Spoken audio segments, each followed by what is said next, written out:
Hello, everybody. Thank you for joining today's CER AIG webinar on climate and energy in the transatlantic relationship. I'll introduce the panel shortly, but first I'd like to hand over to Alexander from AIG just to give a couple of opening remarks. Sam, good morning. Thank you. Good afternoon, everyone. I'm Alexander Nagler, Managing Director of AIG DACH. It is my pleasure to welcome you all to a series of webinars organized in partnership with the Center of European Reform and the BDI. These webinars are a continuation of a breakfast series that was set up by the CER and AIG in Berlin pre-pandemic. Although we obviously lose something not being in the in-person format, we are able to reach a broader group of interested parties, which does enrich the discussion with this online format. The aim of this series is to offer insight into the challenging global geopolitical environment which Germany and European business have to navigate in 2021. Across these sessions, we are focusing on themes in the relationship between Germany and Europe on the one hand, and China, the US, and Russia on the other. This triangular relationship is the source of much geopolitical risk which confronts European business at the current time. Managing geopolitical risk is at the core of what AIG does as a global insurer in 80 countries and partnered in more than 100 other jurisdictions. Our focus is helping clients mitigate that risk and manage that risk. The premise of AIG's collaboration with the CER and other European think tanks, as well as the BDI, is that the challenges facing Europe demand a multi-stakeholder response. We in AIG very much value the CER's expertise across the waterfront of European political issues on the one hand, and on the other hand, the partnership with the BDI, which brings to the table the experience of companies across all sections of the economy. Bringing policymakers, business leaders, and experts together to pool insights and debate solutions is an essential enabler of intelligent policy progress. That has allowed to gather an excellent set of speakers today. I'm sure that we are going to have a very stimulating and insightful discussion. So with that, let me again welcome you all and hand back to Sam. Thank you. Thank you very much, Alexander. So today we're here to discuss climate and energy in the transatlantic relationship, and we have a really wonderful panel who have kindly given up their time to join us today. So we have Carsten Rolle, who's the head of Energy and Climate Politics Department at the Federation of German Industries, so the BDI. We have Achim Schkade, who's the head of division for Climate and Environmental Foreign Policy at the Federal Foreign Office of Germany. And then we will hopefully have Carsten Verklaas, who's a senior program director of electricity at the National Association of State Energy Officials. She seems to just be having some trouble at the moment, but she'll hopefully be joining us by the time it's her turn to speak. And then we also have Heather Grabbe, who's the director of the Open Society's European Policy Institute. So Carsten, let's start with you. I mean, the context we have here is that Joe Biden is in office. Is he going to revive the transatlantic cooperation on climate and energy? And what can Europe and the US do together going forward? Well, thank you very much, Sam and Alexander, for the kind invitation to this roundtable just in time. I mean, now is really the time where everyone makes up his mind what will change, and I think the election of President Biden will change the geopolitical puzzle. And there's, I think, high expectations concerning his presidency, guiding back the US on the climate stage.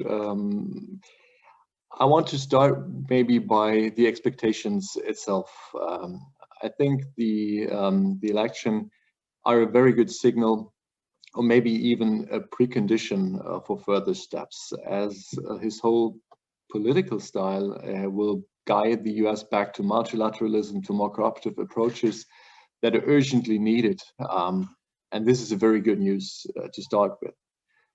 Second, I think one of his first actions on his first day being president was rejoining the Paris Agreement. which again is a very good signal and a good step. But it is in itself, of course, not yet the climate action. It is the starting point to build on that, to start with the new NDC, so with really concrete actions, to what extent the US want to reduce their carbon emissions in the next years to come. Looking at the situation, what can he himself and the government, as it is elected now, change? I think there's, again, a mixed picture. On the one hand side, we see the Democrats in both houses, House of Representatives as well as in the Senate, now with a majority, but not really with a qualified majority when it comes to Senate. And we know from the Obama times that there are some consequences linked to that. So it is not that easy to just change whatever he wants and to bring his agenda, but really to find his ways by executive orders to start with. I think he's quite free in fulfilling this, by spending policies when it comes to new green infrastructure, when it comes to new green investment in the recovery programs. He certainly can make a change in the right direction, but I wouldn't be that courageous to say that it is so easy now to change everything from one day to another, to really implement, for instance, carbon pricing, which is still a very touchy issue in the US, not only within the Republicans, but also in parts of the Democratic Party. And those things, by filibuster and whatever we know, will not be just up to him to implement. It will need more. So what I expect is more or less a patchwork of policy action with positive incentives, with implicit rules within the existing legal framework, rather than really a completely new framework of legislation. Carbon pricing instead is really a critical issue, because I think there are very big hopes in Europe and other parts of the world that we will come further on this and find joint action by carbon clubs, by similar efforts to find the level playing field that we need as industry. And if this will not be fulfilled that easily, question is, how can we proceed? What are the next steps? Also asking back to us in Europe, when it comes to our instruments in the Green Deal, to what extent do we want to implement carbon pricing? How do we have to deal with carbon leakage protection or carbon border adjustment mechanisms? All of that is, of course, linked to actions in the US and China, the big players in the other markets, and to how far their behavior and their policies might change. In terms of hydrogen, I'm very curious, really, and I don't know what they will do. We've seen, I wouldn't say a hype, but really a big change in hydrogen policies as part of the climate policy instruments in Europe, in Eastern Asia, Northern America, although they have very good preconditions, haven't really started to jump on that. That might change to some extent if companies see chances also in developing blue hydrogen, for instance, with the oil and gas industry existing in the US. That might come with a new speed. But for us as German industry, what does that mean? I think there are chances in terms of exports to the US for green technologies, at least as long as the Buy American phrase wouldn't be too strong played. And second, I see at least a strong call for more cooperative approaches in climate diplomacy, with the Climate Leaders Summit in April, with, of course, also personalities like Jim Carrey as the special envoy for climate change. So there are strong signals that Biden wants to change something, but it will only, I think, succeed stepwise, and we shouldn't be too overambitious in measuring him, but what he can do, and not only what we wish to see. Thank you. Thank you very much. Achim, over to you. Sorry, thank you. And first of all, thank you for having me in your event. Feel very honored about it.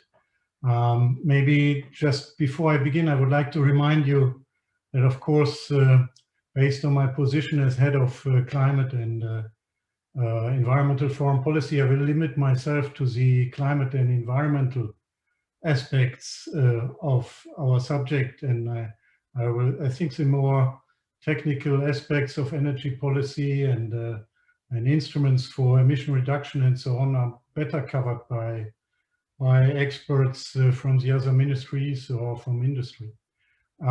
If you allow, I would like to raise 4 points.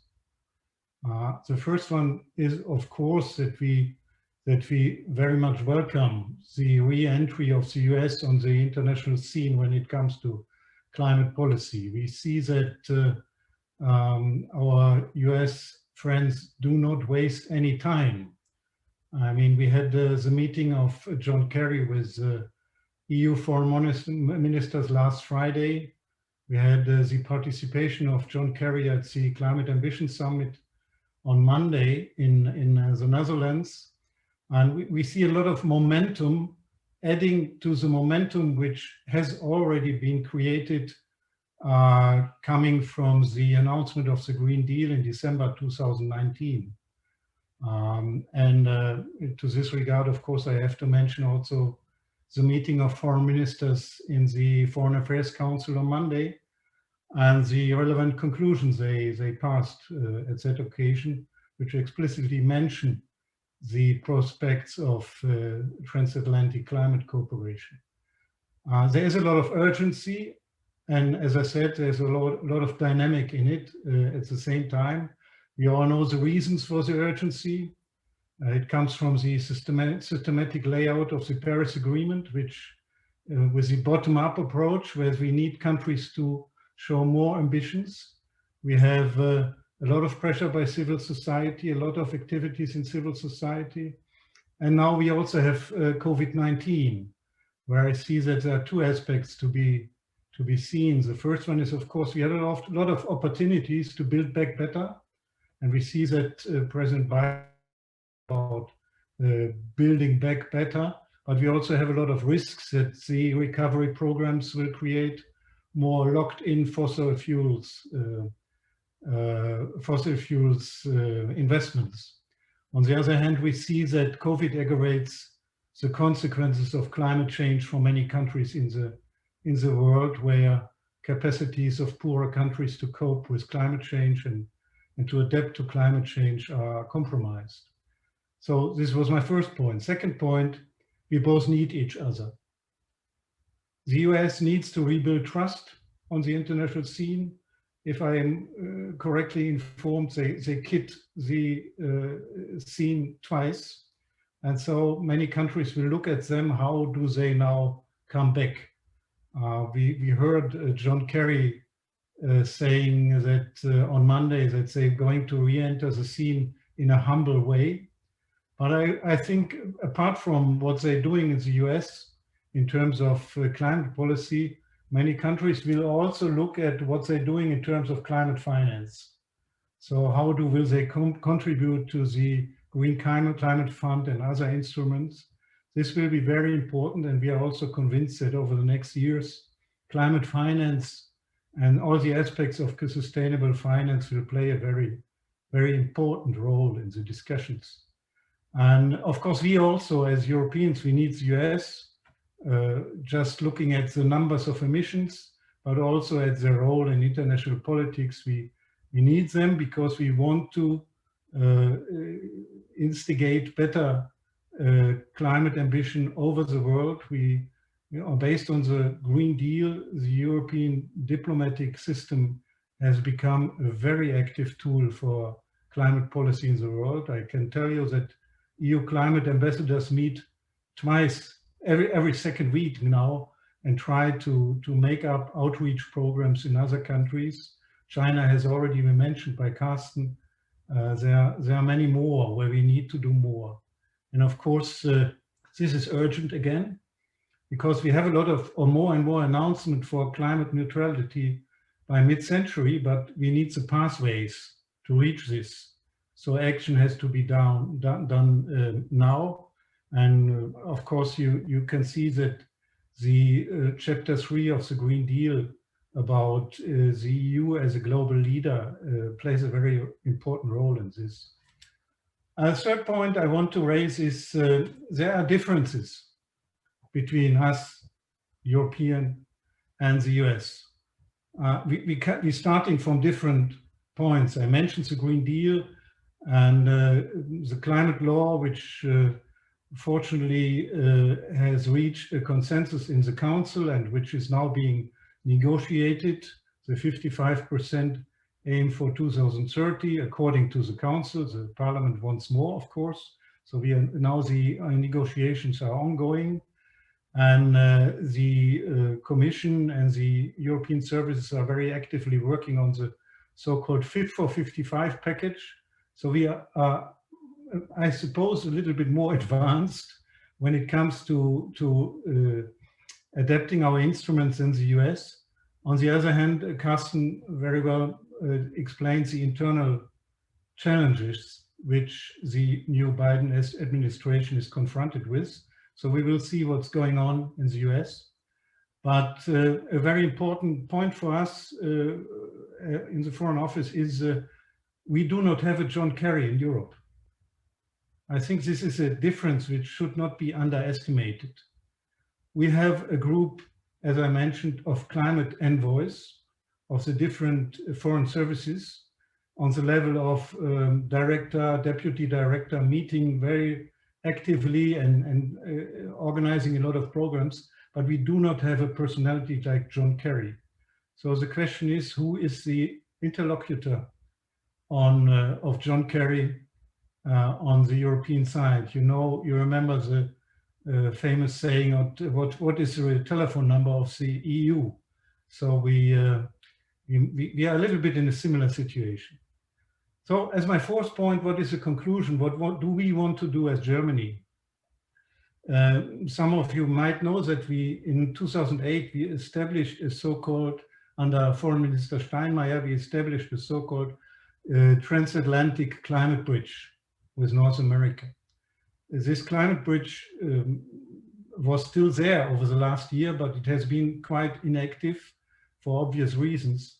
And we decided already mid of last year that we want to relaunch this European climate bridge as a forum for dialogue between the United States and Canada on the one side and Europe, especially Germany, because we think looking at the differences I was mentioning before, we need to talk. We need to have a very intensive dialogue because difference usually tend to create misunderstandings, and we need to start having a very intensive dialogue just from the beginning to prevent these misunderstandings from to prevent us from taking good action.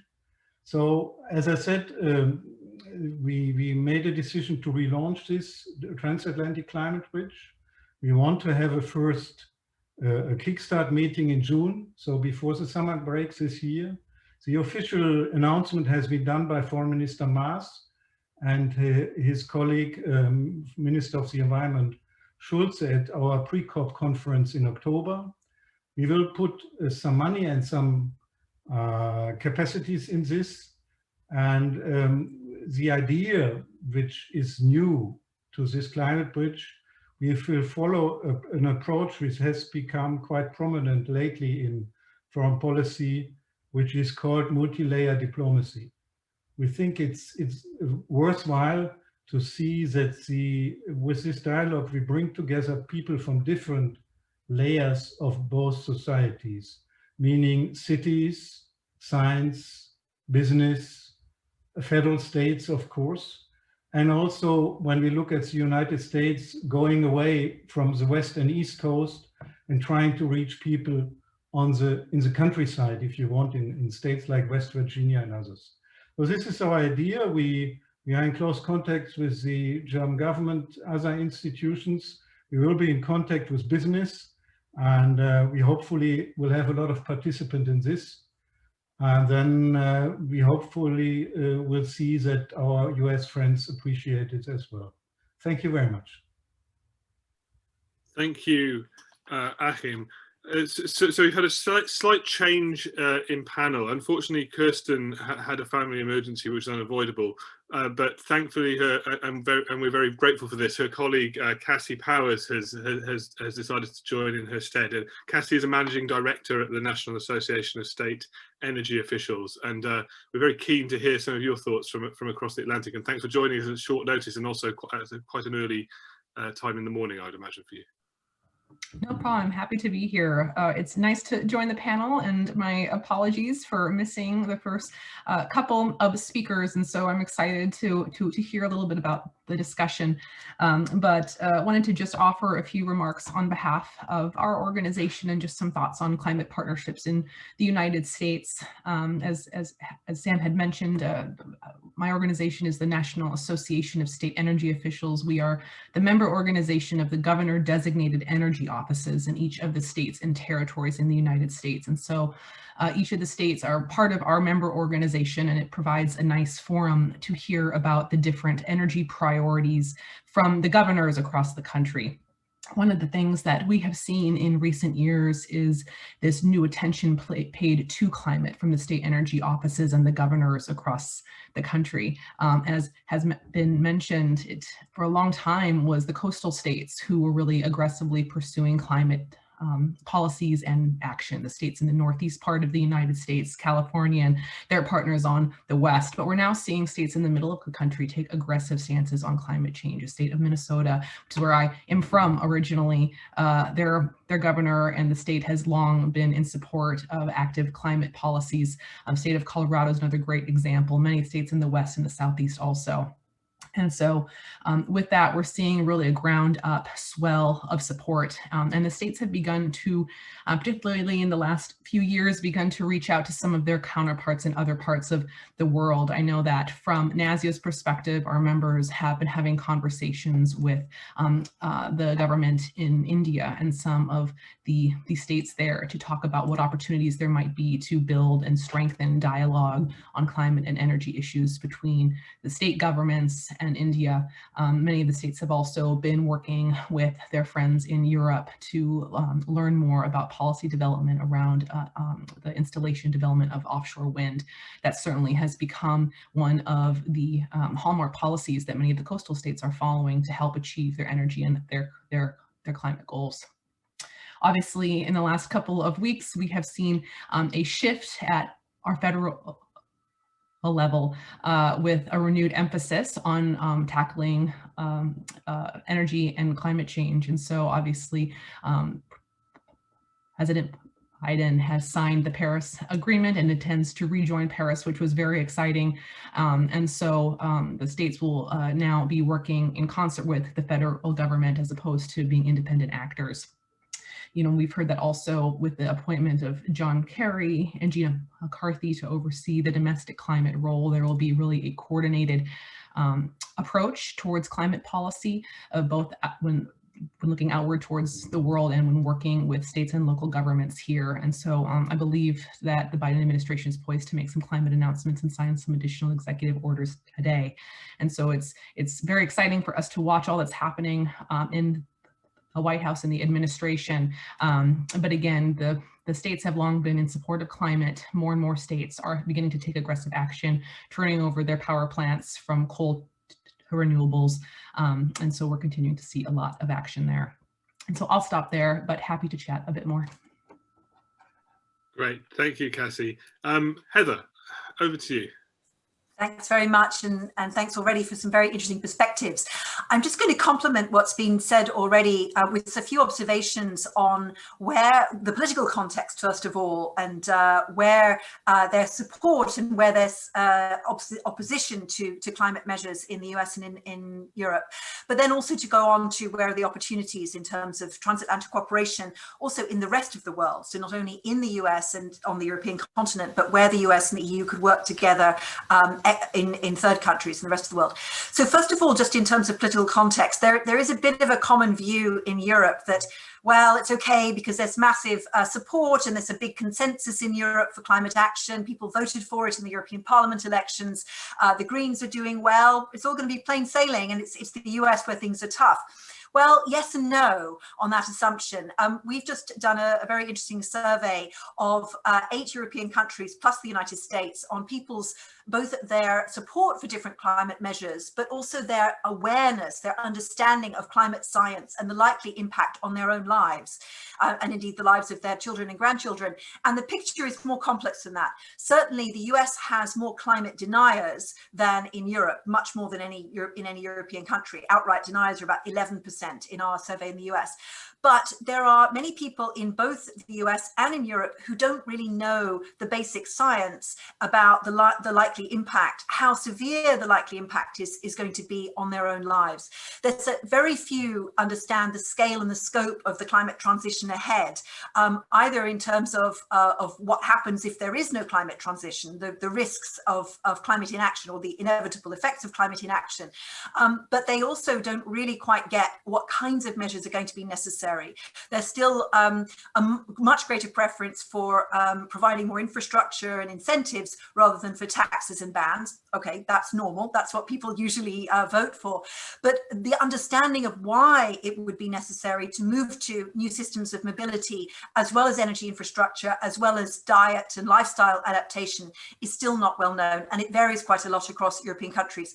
I won't go into that further, but just one very important observation is that in the United States, willingness to undertake any kind of measure in your own life and to support it in how you vote is really divided, polarized along partisan lines. It's a real Democrat-Republican issue, whereas in Europe it's not. It's not in Germany, where most of the countries, most of the parties have, apart from the far right, have gone relatively green. There's no room for complacency in Europe. There definitely are. This can become a wedge issue by populists, but it's not divided along party political lines in the way it is in the US. So this is a key moment to work with the Biden administration because it could be really difficult to get Republicans on board in future, as well as, of course, all of the challenges of Congress right now, despite the very narrow majority now in the Senate. So just to go on to thinking about where EU-US cooperation could develop, obviously competition is in some ways good news for climate. It's good that I'm glad to see that Ursula von der Leyen has said that the US's return to the Paris commitments is further reason for Europe to speed up its efforts to keep our first mover advantage. You know, Europe needs that kind of stimulus. There's no room for complacency here. Cooperation is even better than competition. But the question is how to do it. Now, the European Commission and High Representative Borrell have put forward a proposal for a transatlantic green agenda to tackle climate change and biodiversity loss. It's got some good key joint commitments, but really a more ambitious agenda is going to be needed if we're going to get the right kind of moves to actually mitigate seriously the climate changes that are already happening. In particular, looking at investments, joint investments in the green transition, for example, in renewable energies, and in particular, EU-US cooperation in the rest of the world, because it doesn't do any good to create green islands in Europe and in the United States. It's really it's a global challenge. So there's a lot that can be done to coordinate engagement with other global actors, not just through climate diplomacy, but actually through investment and through structural issues. So one of the structural issues not mentioned so far is reviewing the debt architecture rather quickly, because coming out of the pandemic, there's a huge number of countries that will be massively indebted, and that's going to severely restrict their ability to invest in the kind of infrastructure that will be needed for climate transition. Many of them are using additional funds, as certain European countries are doing as well, by the way, just to spend money on subsidies to keep people employed in traditional industries, not long-term investments for climate transition.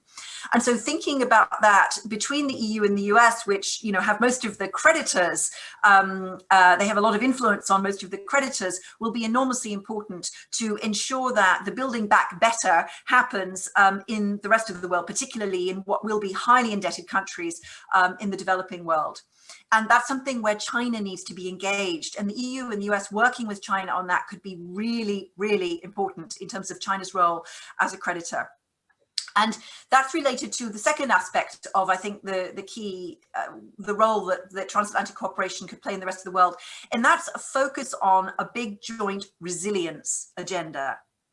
So extreme weather events have battered the US coastal states, and that's one of the key factors that led to a shift in political agenda. And it's great to hear from Cassie that this is happening now in the middle of the US too. But this massively affects other countries in ways that will affect the EU and the US economies, as well as the climate agenda. So problems with water, for example, water shortages, which will definitely provoke more refugee flows.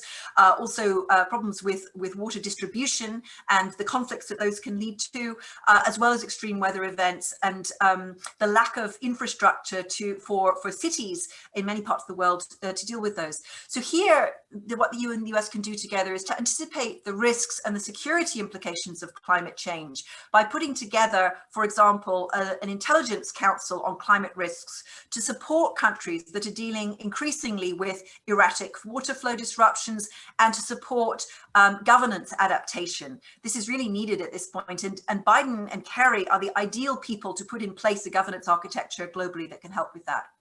So just briefly, a few telegraphic points about the challenges and potential disagreements, as well as the channels of cooperation. So fossil fuels are still a big problem because they exert such a huge influence over US policy, and the US is still a big exporter. So watch out for Biden's position on LNG exports. This is still rather unclear.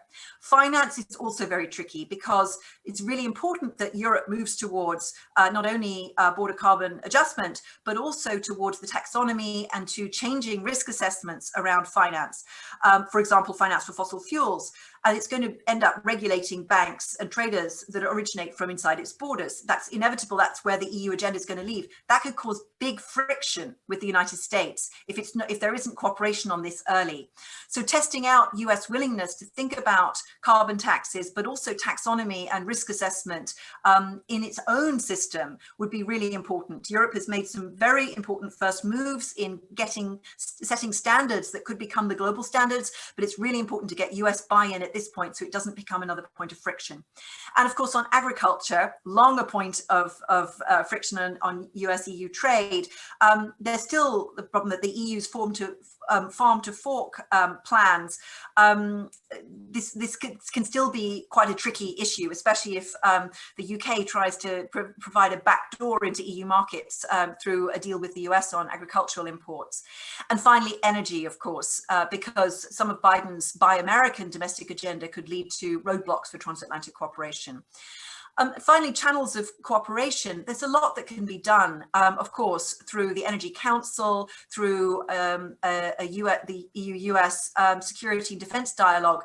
And I would really encourage the Auswärtiges in its climate bridge that Achim was pointing out earlier, includes definitely bilateral engagement beyond state actors. Think tanks, civil society, researchers, academics, scientists definitely need to be involved in a larger set of intentional engagements to lead to innovation and to action at every level. So I put forward both the Open Society European Policy Institute and the Centre for European Reform as potential partners in that, but start that early because the State Department alone is not going to be able to deliver it. And of course, subnational cooperation, as Cassie was pointing out, has been and will be important, including cities and mayors.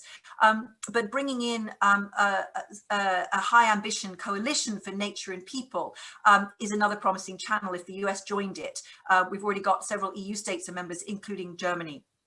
So just to conclude, and going back to our research, carbon taxes are not popular in either the US or in Europe. And so preparing the public that this is an inevitable part of repricing the economy to include the real value of nature and to change behaviors and incentives for all economic activity is really fundamental. No politician wants to be the first to say that it's inevitable that there will be higher prices on carbon, but it can also lead to a repricing of other parts of the economy, including the taxes on labor. If that could be part of an interesting Green Deal across the Atlantic, that would be an absolute game changer for climate. Because if people are hearing that both in the US and in Europe, the largest parts of global GDP, which are now covered by climate commitments, that there is going to be a repricing of the economy, people start to understand that that is an inevitable part of the climate transition, that could really make a huge difference. Thank you. Thank you very much.